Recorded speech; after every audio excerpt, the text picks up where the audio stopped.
Creo que todos los traumas, la ansiedad, los miedos, todos se relacionan con el estrés de alguna manera. Ahora bien, se puede tener estrés sin trauma, puedes tener ansiedad sin trauma, pero no puedes tener un trauma sin estrés y ansiedad. Aunque no hay definiciones estrictas de los límites entre el trauma y el estrés y el miedo, creo que es justo decir que el trauma es una respuesta de miedo o de estrés que ocurre en el momento equivocado. Es un arrastre de una experiencia que hace que la vida sea incómoda o, en algunos casos, muy desafiante. Por ejemplo, Alguien sufre una agresión sexual, alguien ve un accidente automovilístico o tiene un accidente automovilístico. Los veteranos regresan del extranjero. Hay traumas en primera persona en los que les ocurre algo a alguien. Y luego hay un trauma en tercera persona donde alguien ve que sucede algo terrible. Hay dolor, y así hay un montón de categorías. No queremos complicar el panorama ni la respuesta, pero creo que es importante que la gente entienda que la respuesta al estrés está en el centro de todo esto. Cuando hablamos de estrés, creo que también es importante que lo dividamos en dos tipos de estrés porque define los dos enfoques que la gente puede adoptar para combatir el estrés, el miedo y la ansiedad. ¿cuáles son dos tipos de estrés? Bien, los dos tipos de estrés son el que casi todos conocemos porque cuando oímos estrés, pensamos en pupilas que se dilatan, manos que tiemblan, corazón que late. Dios mío, estás realmente molesto, estás atascado en el tráfico. Algo te está molestando de verdad, estás enfadado, tienes la respuesta de luchar o huir. Esa frase se utiliza mucho y en esas circunstancias es muy importante que las personas tomen el control de su mente y su cuerpo de manera que se puedan calmar para reducir la denominada respuesta de estrés. Podemos hablar de herramientas para hacerlo, que son muy concretas y que son muy fiables. Hay otro lado de la respuesta al estrés. ¿Cómo se llamaría ese estrés? ¿Cuál es ese tipo de estrés? Desafortunadamente, no hay un nombre para esto. Esta es una de las cosas importantes. Tal vez lo Está bien. descubramos hoy. Tal vez tu audiencia lo descubra. Sí, son un grupo inteligente y también están viviendo estas cosas. Por desgracia, no hay una palabra para esto, pero Este es un tipo de es un tipo de estrés. estrés, que es que estás demasiado activado, estás demasiado alerta, estás demasiado agitado y quieres estar menos alerta, menos activado y menos agitado. El estrés de alerta. Así es, podríamos llamarlo estrés de alerta, El estrés de hiperalerta. Vamos a hacer eso por el bien de la conversación de hoy. No somos de ninguna manera un comité de nomenclatura, así que siempre podemos Así revisarlo es. luego. Hay otro lado del estrés, que es cuando hay un montón de cosas que suceden en el mundo. Las pandemias, no puedes trabajar porque hay otro cierre o hay conflictos en tu vida, o las cosas son realmente difíciles y te sientes agotado y no puedes movilizarte y estar lo suficientemente alerta. Esto nunca ha sido explicado de forma clara para la gente. Lo que yo llamo todo el proceso es una fricción límbica. Bien, el sistema límbico o estas áreas profundas en el cerebro, límbico significa literalmente borde. Están cerca del borde del cerebro. Cuando estamos estresados, hay mucha actividad en estas regiones del cerebro. Y luego tenemos nuestro cerebro anterior, nuestra corteza prefrontal para los aficionados. Cuando estamos pensando con tranquilidad y de forma deliberada y racional, cuando podemos controlar nuestro cuerpo y nuestra mente, se llama procesamiento descendente. Nos estamos controlando a nosotros mismos, pero hay mucha fricción con esa vía límbica. Prometo que llegaré a las prácticas. Cuando hay esta fricción, podemos llamarla fricción límbica por el bien de la discusión allí. No puedes controlar todos esos impulsos y toda esa ansiedad o fatiga por mucho tiempo.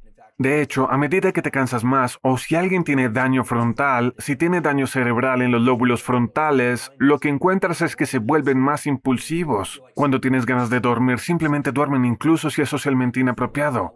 Cuando tienen ganas de gritar o maldecir, lo hacen. Y así hay dos tipos de fricción límbica. Una es cuando estamos demasiado activados y queremos calmarnos y tratamos de decir, oye, cálmate. No digas lo que sabes que no debes decir, no hagas lo que no sabes hacer. Y luego está el otro tipo de fricción límbica, que es que el mundo está transcurriendo muy rápido y nos sentimos enterrados, estamos abrumados y necesitamos activarnos más. Necesitamos más energía. Necesitamos más energía y ser capaces de apoyarnos en la vida cuando nos sentimos ¿Cómo abrumados. se llama eso? Deberíamos pensar en un nombre ahora. Eso sería Estrés por agotamiento. estrés por agotamiento Sí. o Estrés por agobio. estrés por agobio. Ahora, mucha gente empieza a dar estos nombres a cosas que suenan casi como síndromes clínicos, que a veces lo son. Pero dirán cosas como agotamiento suprarrenal, que en realidad no existe. Ahora, hay Fatiga algo llamado suprarrenal. síndrome de insuficiencia suprarrenal.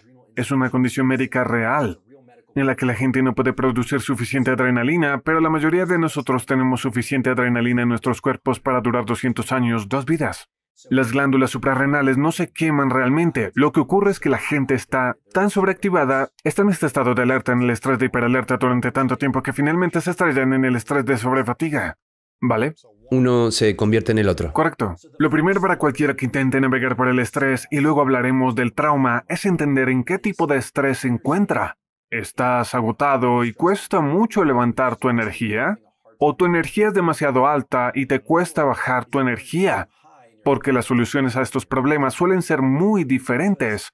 La vez anterior que nos reunimos, hablamos de una herramienta para calmar el cuerpo muy rápidamente, que es una inhalación doble, exhalación larga. Normalmente la inhalación se hace por la nariz y la exhalación por la boca. El suspiro fisiológico, que fue descubierto por los científicos en los años 30, y luego el grupo de Jack Feldman en la UCLA ha identificado realmente los circuitos cerebrales subyacentes y luego mi laboratorio está estudiando ahora estas cosas en los seres humanos en un entorno más clínico. Esa doble inhalación seguida de una exhalación sabemos que es la herramienta más rápida en tiempo real para bajar el estado de alerta de uno. El estrés de hiperalerta. Sí. No vas a quedarte dormido, pero vas desde que no te sientes bien, estás muy agitado, quieres calmarte. Y lo interesante de esa herramienta es que habla de un principio, que es muy difícil controlar la mente con la mente. Cuando estás estresado, solo decirte a ti mismo, no te estreses, cálmate. Rara vez funciona, tampoco funciona decirle a otra persona que se calme. Que se relaje. Oye, relájate. Sí. Normalmente tiene el efecto contrario. No me digas que me Puede relaje. ser perjudicial para las relaciones. Si alguien está muy estresado y le dices que se relaje, a veces puede crear más fricción y no se siente apoyado. Claro. ¿Qué deberían hacer en ese momento? Deberían mirar al cuerpo. El sistema nervioso incluye el cerebro, pero también todas las conexiones con el cuerpo y viceversa. Y así, cuando no quieres controlar tu mente, quieres hacer algo puramente mecánico como el suspiro fisiológico.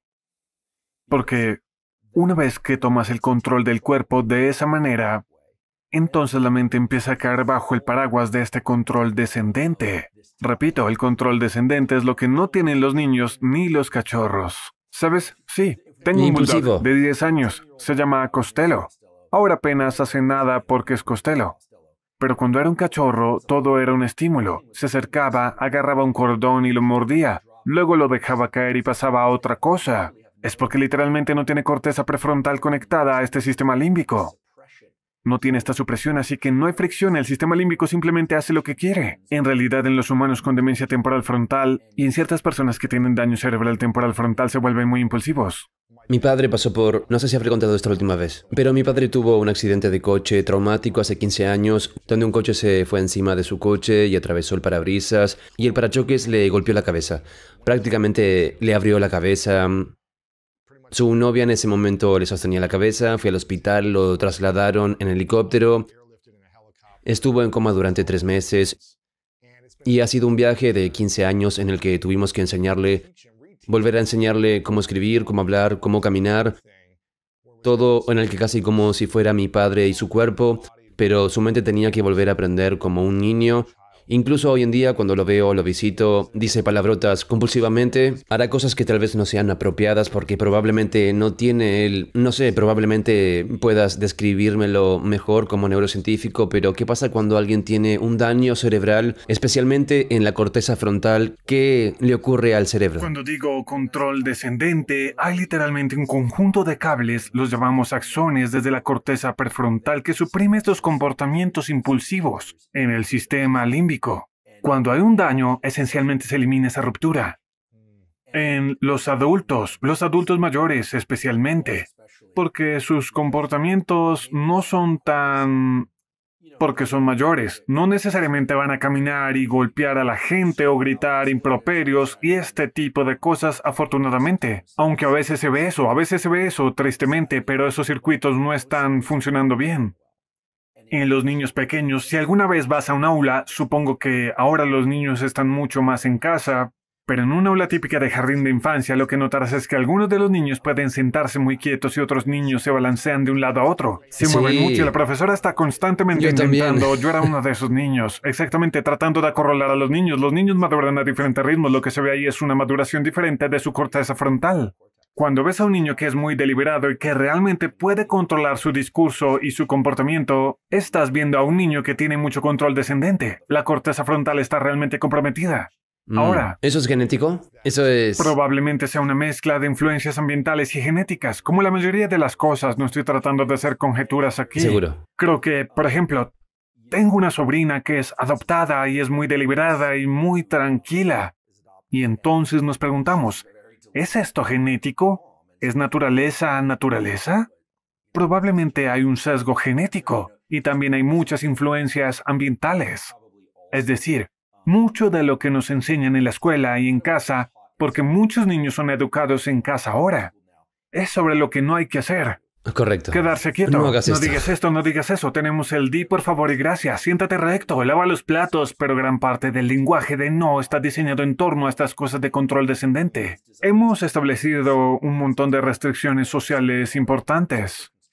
Todos hemos sentido esto como adultos también. De dos maneras. Se vuelve realmente extremo cuando no podemos controlar ese sistema límbico. Una es cuando estamos muy fatigados. Cuando estamos fatigados o estamos enfermos o tenemos dolor físico, lo más probable es que cuando algo nos moleste, estemos más cerca de ese umbral de decir lo que desearíamos no decir. Exactamente. No Eso tenemos es correcto. paciencia. Curiosamente, una de las fuentes más significativas de estrés no es precisamente la vieja rutina, sino el cambio. Virtualmente, cualquier situación que represente un cambio de lo cotidiano puede ser un factor estresor. Esto incluye primordialmente situaciones negativas, tales como una enfermedad o un fracaso, pero también lo provocan situaciones positivas, como el matrimonio o un éxito repentino. El motivo es porque este cambio, cualquier cambio, requiere un ajuste a las nuevas circunstancias, un intento de restaurar el equilibrio.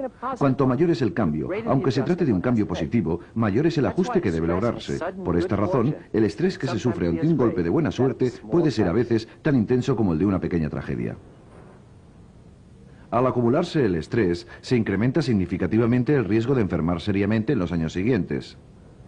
La correlación de las situaciones de cambio en la vida y una enfermedad posterior ha sido documentada en numerosos estudios.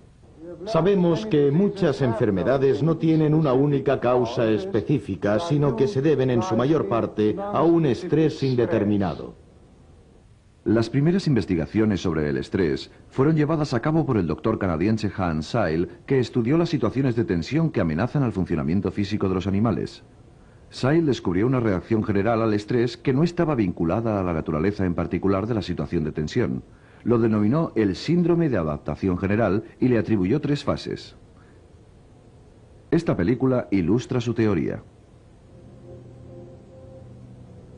En primer lugar, la reacción de alarma, que estimula las glándulas pituitaria y las suprarrenales para que descarguen las hormonas que movilizan las defensas del organismo.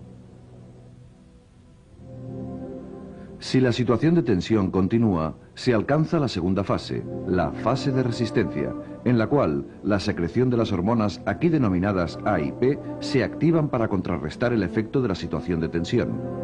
Pero la reacción del cuerpo contra otras situaciones de tensión se debilita. Con una exposición continuada a una situación de estrés crónica, toda resistencia falla culminando en la fase tercera, el estado de agotamiento. Estar expuesto a una situación de estrés prolongada puede provocar enfermedad, agotamiento e incluso una muerte prematura.